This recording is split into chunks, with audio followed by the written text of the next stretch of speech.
What if I told you that right now, at this very moment, your brain is making decisions you haven't even realized yet? That memories you swear are real might never have happened at all, and that the person you think you are might just be a story your mind is telling itself. Welcome. You've just stepped into a journey through the most mysterious territory on Earth, and it's all happening inside your own head.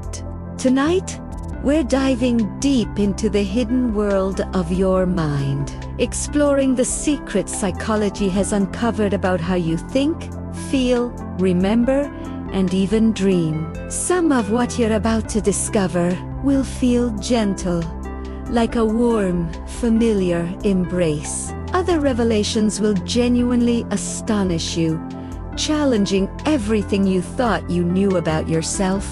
This isn't your typical science lecture. Think of it more like a gentle wander through the most fascinating museum you've ever visited, except every exhibit is about you. We'll explore why you can't stop thinking about that embarrassing thing you said 3 years ago, why certain smells transport you instantly to childhood, and why your brain sometimes plays tricks on you that feel more real than reality itself. Now, before we begin properly, here's the thing. You don't need to concentrate. You don't need to take notes. In fact, the beauty of tonight's exploration is that you can simply let these ideas wash over you like waves. If you drift towards sleep, brilliant. If you stay awake, equally wonderful. Your mind will absorb what it needs either way. And if you're enjoying this journey and fancy joining me for more nighttime explorations of the curious and the fascinating, there's a subscribe button waiting for you below. Feel free to leave your thoughts in the comments too. I genuinely love hearing from you. But right now, all I need you to do is get comfortable, properly comfortable. Let your shoulders drop. Let your breathing find its natural rhythm, and allow yourself to sink into the wonder of your own magnificent, mysterious mind. Let's begin this journey together. Here's something remarkable that you've probably noticed but never quite understood. When the clock strikes midnight and the world goes quiet, people start telling the truth. Not the polished, socially acceptable truth we serve up during daylight hours, but the raw, unfiltered version that usually stays locked away. There's actual science behind this. As the day grinds on, your mental filters start wearing thin. That little voice in your head that usually says, "Probably best not to say," that starts clocking off early. By the time you're having those deep conversations at 2 in the morning, your brain's quality control department has basically gone home for the night. Psychologists reckon this happens because cognitive control, the bit of your brain that keeps you socially appropriate, gets exhausted just like your muscles do. But there's more to it than simple tiredness. The atmosphere itself changes after dark. Fewer distractions, softer light. The whole world feels like it's taking a breath. In these quiet hours, conversations naturally drift into deeper waters. And somehow it feels safer to say the things that daylight makes you swallow. It's not universal, of course. Not every midnight chat becomes a therapy session. But there's a reason why the phrase late-night confessions exists. Under the cover of darkness, with defenses down, and the day's masks finally put away, the real you tends to step forward and speak. Now, let's talk about something that might make you reconsider how you work. You know that thing you do where you're checking your phone whilst listening to your mate talk, whilst also trying to remember what you need from the shops? Yeah, That's absolutely wrecking your memory. Multitasking feels brilliant, doesn't it? Feels efficient, feels like you're getting loads done. But here's the uncomfortable truth.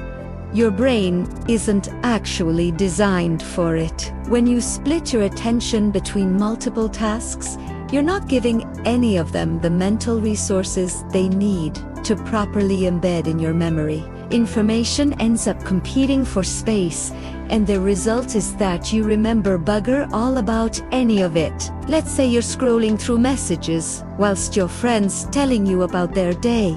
Later on, you'll have this weird fuzzy sense that they said something important, but the actual details gone, vanished. Your brain tried to encode both the conversation and those messages at the same time, and ended up doing neither properly. Research shows that people who constantly multitask actually get worse at filtering out irrelevant information over time. They've essentially trained their brains to be distracted. The irony is that whilst multitasking feels productive, doing one thing slowly and properly is what actually creates lasting memories. In a world that's constantly demanding you split your attention 17 different ways, choosing to focus on just one thing can feel almost rebellious. But your memory will thank you for it. Trust me on that. Right. This next bit is going to sound almost too simple, but it's backed by solid science. When you're hurting, whether that's a throbbing headache or a twisted ankle, someone holding your hand can actually change how your brain processes that pain. Human touch is extraordinary. When someone places their hand on your shoulder or holds your hand during a difficult moment, they're not just offering emotional comfort, they're literally altering your neurology. Physical touch activates sensory pathways that compete with pain signals, essentially turning down the volume on your discomfort. It also triggers your brain to release oxytocin, that lovely hormone linked to bonding and feeling safe. There's this fascinating study where couples held hands during painful experiences. Not only did they report less pain, but their actual brain waves started synchronizing.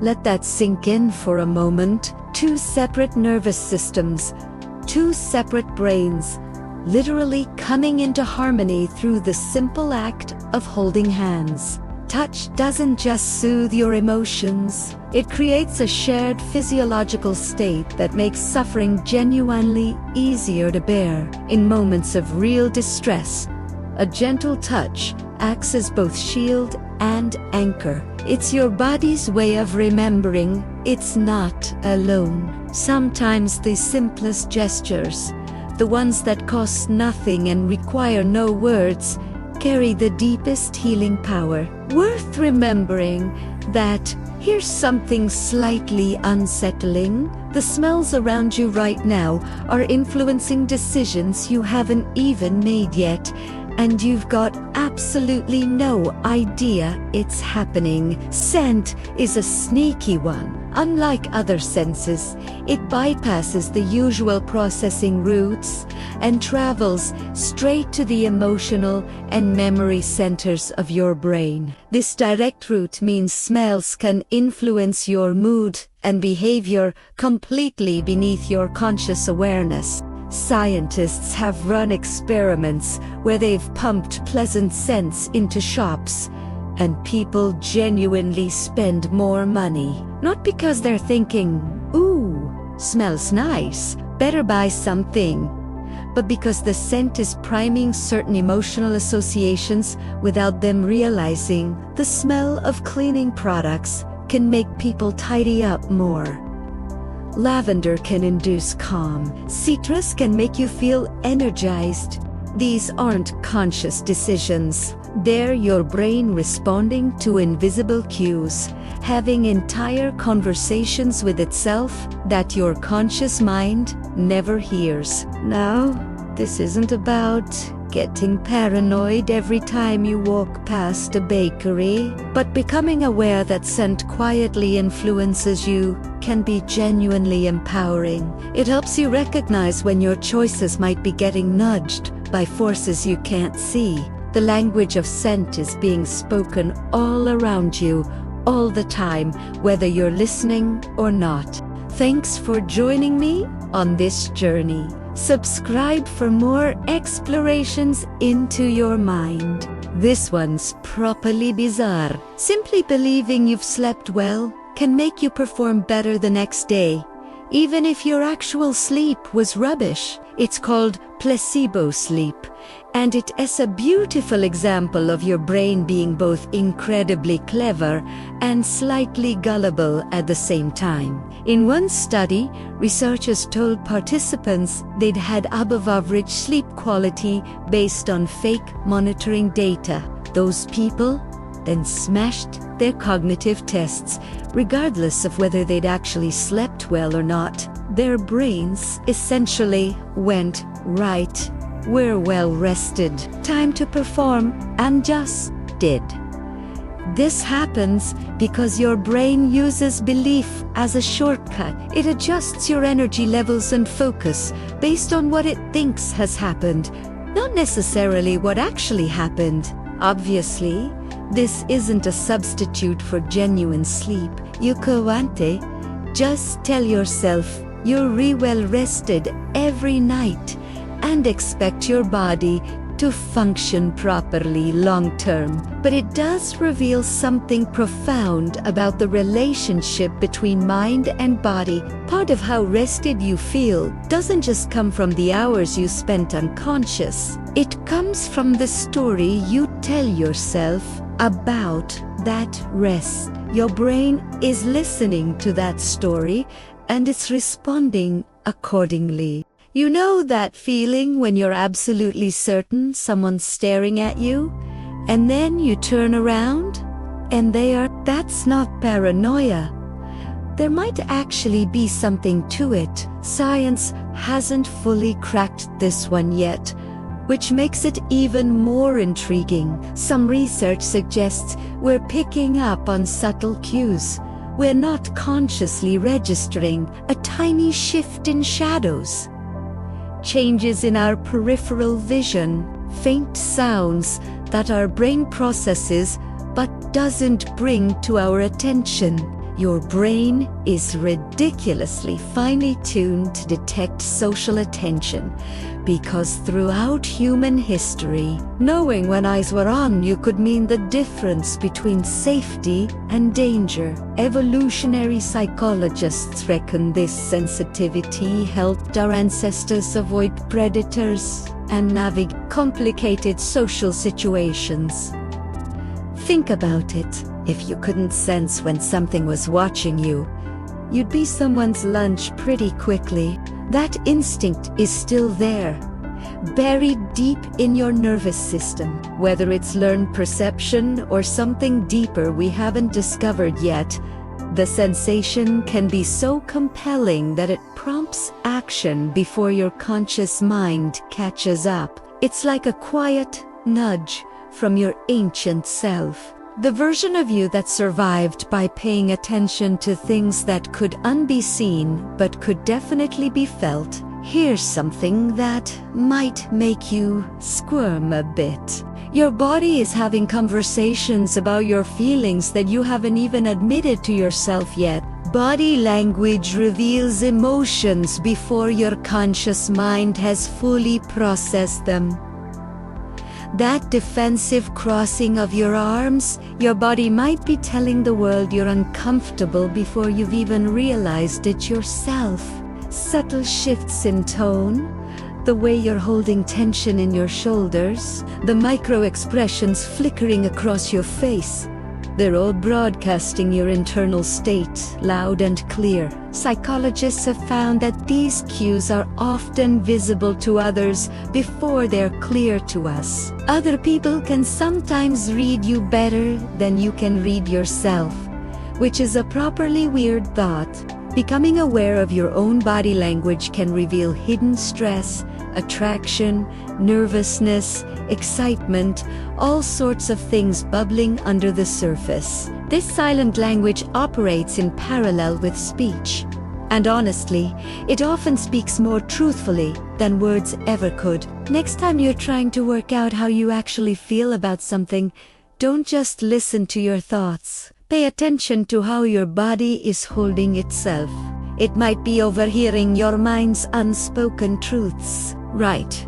This is where things get properly interesting. The human sense of smell is wired so deeply into your brain's memory systems that it can unlock moments you thought were lost forever. Unlike sight or sound, scent bypasses most of your brain's usual processing routes and connects straight to the limbic system, the absolute core of emotion and long-term memory.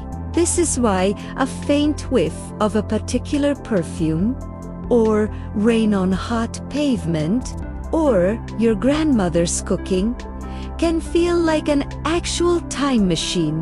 One moment you're standing in a supermarket, the next you're 7 years old again, and the sensation is so vivid, it's almost overwhelming. These scent-regard memories are often incredibly detailed and deeply emotional, even if the moment they're recalling is decades old. Psychologists call this the Proust effect, named after the writer who famously described tasting a Madeleine cake and being swept entirely into his childhood. It's one of the most beautiful passages ever written about memory, and it captures something profoundly true about how our minds work. Your mind isn't a filing cabinet with everything neatly organized. It's a living, breathing landscape. And scents are like keys that can open doors you didn't even know were locked. Forgotten feelings step quietly back into the present, and for a moment, the past isn't past at all. It's right here, as real as anything. Now then, imagine being able to control your dreams. Not just watch them unfold, but actually decide what happens. Fly over mountains, breathe underwater, rewrite the entire story as it's happening. That's lucid dreaming, and it's absolutely real. In a lucid dream, you become aware that you're dreaming whilst you're still in the dream. And with that awareness comes the ability to shape the dream itself. People who experience lucid dreams report doing things that would be impossible in waking life, all whilst feeling completely present and conscious. It's like being the director and the star of your own film, except the film is happening inside your sleeping brain. Psychologists believe lucid dreams happen when parts of your brain linked to self-awareness become active during sleep, whilst the dreaming state continues. For some people, this happens naturally. Others train themselves through techniques like reality checks during the day, asking, "Am I dreaming?" until it becomes a habit that carries over into sleep. There's even research showing that skills practiced in lucid dreams can improve performance in real life, which is properly mind-bending when you think about it. But beyond any practical benefits, lucid dreaming offers something more profound. It's a reminder that your mind can create entire worlds, rich with detail and emotion, that feel completely real. And in those worlds, you're both the traveler and the architect, exploring territories that only exist in the space between your ears. Here is a weird one that explains why you won't stop thinking about that email you sent. Your brain holds on to unfinished tasks way more tightly than completed ones. It's called the Zeigarnik effect, and it is the reason why stepping away from a project before it is done means it'll keep nagging at you. your brain creates this sort of mental open loop, a tension that can only be resolved by finishing what you started. This evolved to help us remember what still needs doing, which is brilliant for survival, but absolutely rubbish for trying to relax. Hey everyone, and welcome back to our channel. Today, we're diving deep into the fascinating world of your own mind. We're going to explore 6 incredible psychological facts that will make you see yourself and the world around you in a whole new light. Trust me, you'll be thinking about these long after the video is over. First up, have you ever noticed how an unfinished task just nags at you? You can't stop thinking about it. It pops into your head at the weirdest times, and it's just there.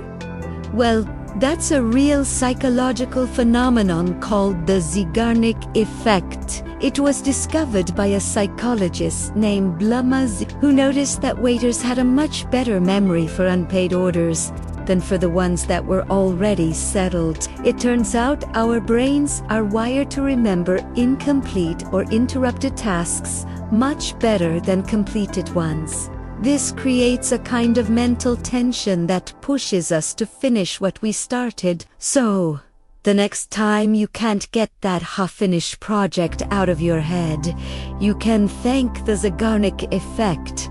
It's your brain's built-in to-do list reminder. You can even use this to your advantage. If you're studying for a big exam, try taking breaks in the middle of a topic. Your brain will keep mulling it over, helping you remember the material better when you come back to it. Pretty cool, right? Next, let's talk about something simple, yet incredibly powerful. Gratitude. We hear about it all the time. Keep a gratitude journal. Count your blessings, but what's the real science behind it? Well, studies have shown that regularly practicing gratitude can literally rewire your brain.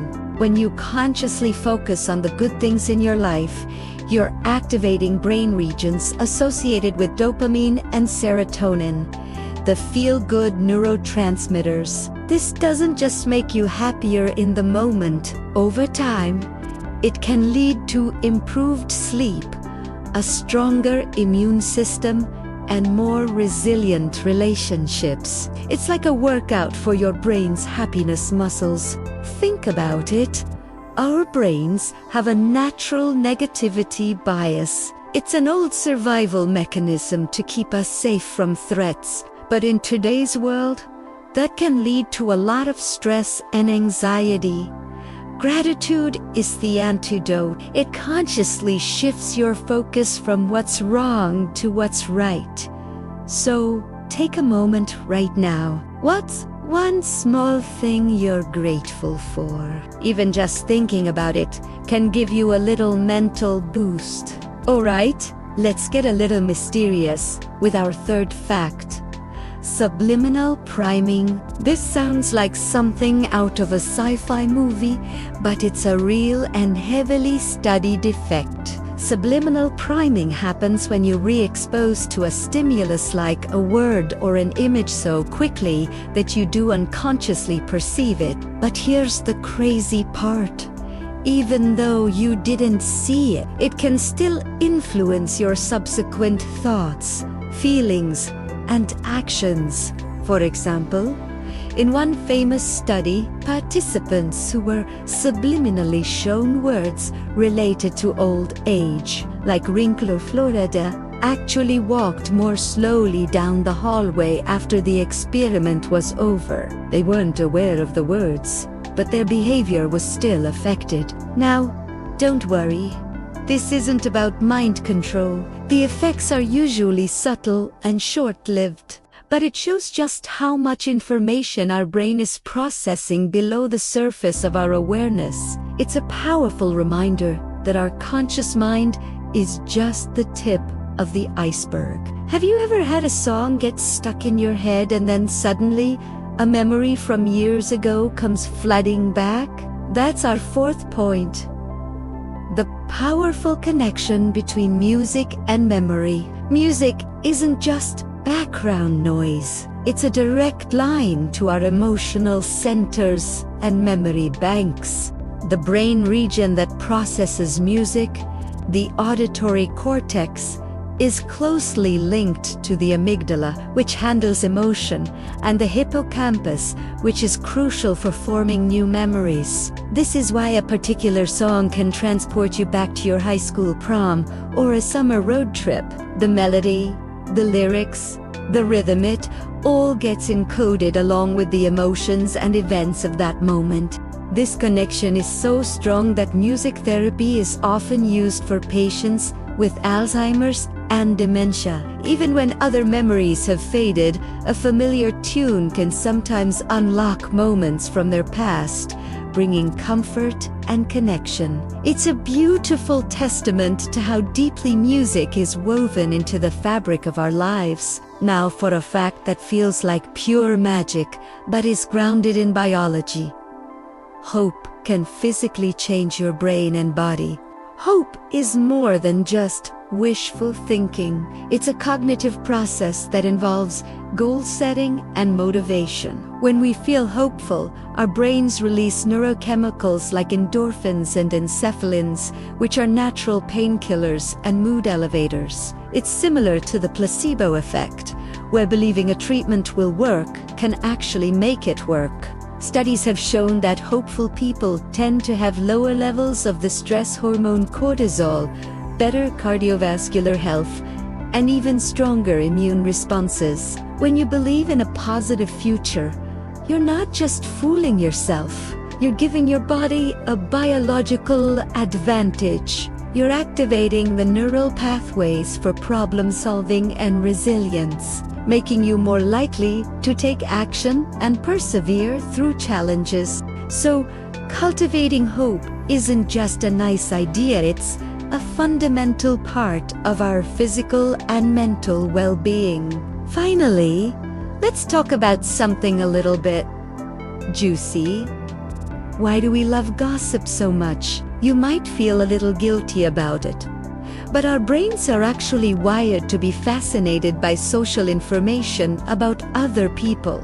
From an evolutionary perspective, this makes a lot of sense. For our ancestors living in small, tight-knit groups, knowing who was trustworthy, who was a cheater, and who was a reliable partner was critical for survival. Gossip was the original social network, a way to share vital information about the community. When we hear gossip, our brains release dopamine, the same pleasure chemical we get from eating good food or winning a game. It activates the reward centers of our brain.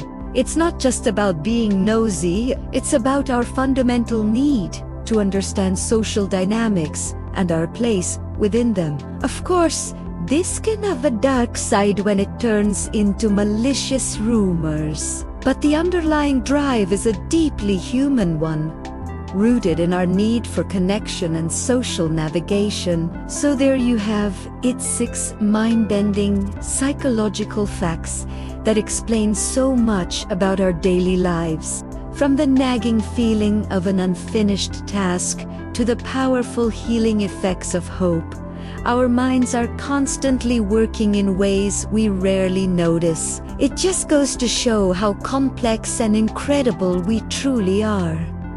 Which of these facts surprised you the most? Let me know down in the comments. I'd love to hear your thoughts. Thanks so much for watching and for spending this time with us. If you enjoyed this journey into the mind and want to learn more, do you and forget to hit that like button and subscribe to the channel for more content just like this. See you in the next video. Hypnosis isn't stage magic or pseudoscience. Under proper hypnosis, people can sometimes feel significantly less pain or even none at all during experiences that would normally cause serious discomfort.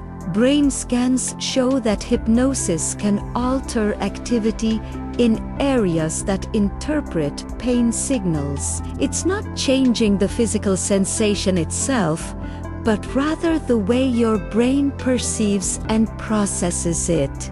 This has been used in medical settings for pain management and dental work. Psychologists describe hypnosis as a focused, highly suggestible state where the mind can shift its responses to stimuli. The effect isn't magical, it's your brain's own flexibility at work. By adjusting perception, consciousness can literally rewrite the body's experience of physical events. Pain isn't just a straightforward physical event. It's a complex dialogue between nerves, brain, and awareness. And sometimes, awareness can change the entire conversation. Now, let's look at another fascinating behavior. A single yawn can ripple through a room like a wave, passing from person to person with absolutely no words exchanged. Contagious yawning isn't limited to humans either. Chimpanzees do it. Dogs do it. Psychologists believe the phenomena is linked to empathy and social bonding. We unconsciously mirror the behavior of those around us, reinforcing connection and group cohesion. You're far more likely to yawn after someone you care about than after a complete stranger. The act of yawning itself remains partly mysterious. While it helps regulate brain temperature and promote alertness, its social spread seems to serve a different purpose entirely. It's about silently syncing the rhythms of a group, creating an unspoken sense of togetherness. A shared yawn is a quiet reminder of our biological link to one another. A small, completely involuntary gesture that says, "We're in this moment together." This might sound almost too simple, but it's backed by genuinely solid research. Putting your emotions into words, whether in a journal or a private note to yourself, can have measurable effects on your physical and mental well-being. Studies have shown that expressive writing can lower blood pressure, strengthen immune function, and improve mood. Psychologists believe the process helps organize emotional experiences, turning vague, overwhelming feelings into structured thoughts your brain can actually work through. This reduces mental strain and frees up cognitive resources for other tasks. The writing doesn't require perfect grammar or beautiful style. Its power lies entirely in honesty. By translating inner experiences into language, you give form to what was formless, and in doing so, you reduce its hold over you. The page becomes a safe container for what might feel completely overwhelming in your mind. Over time, this practice can help untangle complex emotions, making them easier to understand and significantly easier to carry. Sometimes the simple act of writing "I feel" can be the beginning of genuine healing. The human mind is deeply, fundamentally emotional, and this shapes how we remember everything. Events tied to strong emotions, whether joy, fear, grief, or excitement, tend to linger in memory far longer than neutral details. This emotional tagging helps your brain prioritize important experiences, which makes sense from a survival perspective. But it also means you often remember how you felt more clearly than what actually happened. In eyewitness testimony, for example, the emotional charge of an event can influence recollections, sometimes distorting factual accuracy quite significantly. On the positive side, remembering the emotions of meaningful moments helps reinforce values, relationships, and life lessons. Your memories aren't perfect records of events. They're stories told from the heart's perspective. When you think back on the past, you're often walking through a landscape of feelings, with facts scattered like stones along the path. The feeling is what makes the memory vivid. Without emotion, most experiences would fade into a gray blur of forgotten moments, right? This one's slightly random but genuinely interesting. Chewing gum has been linked to improvements in focus and alertness. The rhythmic motion appears to increase blood flow to the brain, whilst the act of chewing may also stimulate areas involved in attention and memory. Some studies show modest boosts in performance on tasks requiring sustained concentration when participants chew gum, especially peppermint-flavored varieties. The effect isn't dramatic. You're not going to suddenly develop superhuman focus, but it can provide a subtle lift in mental energy, which perhaps explains why students, drivers, and even soldiers have used it during long, demanding periods. Psychologists also suggest that gum chewing can reduce stress by lowering cortisol levels, making it a double benefit for concentration. In those quiet moments, when focus begins to drift and your mind starts wandering, this simple action can act as a small anchor, bringing your attention gently back to the task at hand. Sometimes, the smallest interventions make more difference than you'd expect. Our memories are influenced by something psychologists call the primacy and recency effects. Essentially, you're far more likely to recall the first and last items in any sequence better than those stuck in the middle. The first items benefit from more rehearsal and attention, whilst they re-still the only things in your working memory. The last items remain fresh in short-term memory, easily accessible because they're recent. But that poor middle section, it gets lost in the shuffle. This pattern appears constantly in daily life. You often remember the opening and closing moments of a conversation, a lecture, or even a holiday more vividly than the middle portions. Understanding this can genuinely help with learning. Placing key information at the beginning or end of a study session increases the chance of it sticking around.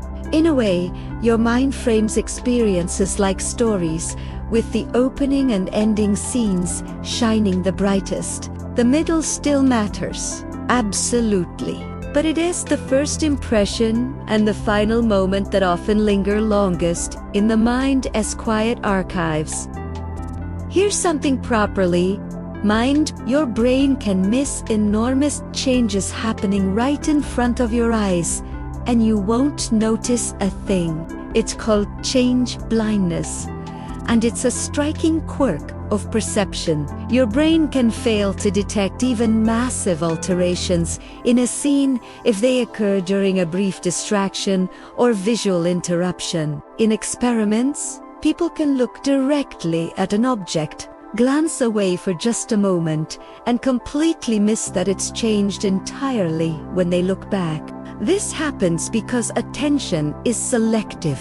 You simply can't process every detail of everything you see. So your brain fills in gaps with assumptions based on prior knowledge and expectations. In daily life, change blindness explains why you miss small rearrangements in a familiar room or fail to notice your friend's dramatically new haircut. It's a reminder that perception isn't a perfect camera recording reality. Instead, it's a patchwork of focused details and inferred continuity, stitched together so smoothly that you rarely notice the missing pieces unless someone specifically points them out. Your experience of reality is far more constructed than you probably realize, even if you're not feeling particularly joyful. The simple physical act of smiling can subtly shift your mood in a positive direction. Psychologists call this